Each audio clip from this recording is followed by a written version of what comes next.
આપ જોઈ રહ્યા છો સ્પાર્ક ટુડે ન્યૂઝ। દિશામાં ગેરકાયદેસર ફટાકડાની ફેક્ટરીમાં બ્લાસ્ટ 21ના મોતની ઘટના બાદ અરવલ્લી જિલ્લાના અધિકારીઓને બ્રહ્મજ્ઞાન થતા 36 જેટલા એકમોમાં તપાસ હાથ ધરાઈ છે।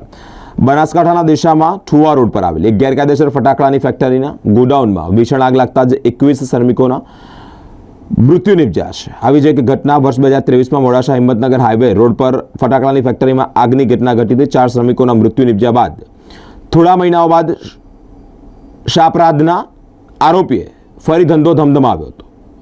દિશાની ઘટના બાદ હરકતમાં આવેલા તંત્રની ટીમે મોડાસા સહિત અલગ અલગ 36 જેટલા એકમોમાં ચેકિંગ હાથ ધર્યું છે। ડીસામાં બનેલી દુઃખદ ઘટનાના પગલે મોડાસા સબ ડિવિઝનમાં આવેલા કુલ 36 ફટાકડા સંગ્રહના પરવાનેદારોની તપાસ આજે હાથ ધરેલી છે। તમામે તમામ પરવાનેદારોના લાયસન્સ, એમની સંગ્રહ ક્ષમતા અને જો સંગ્રહ ક્ષમતાથી વધારે જથ્થો મળી આવે તો સીઝની કરવાની પણ કાર્યવાહી હાથ ધરવામાં આવેલ છે।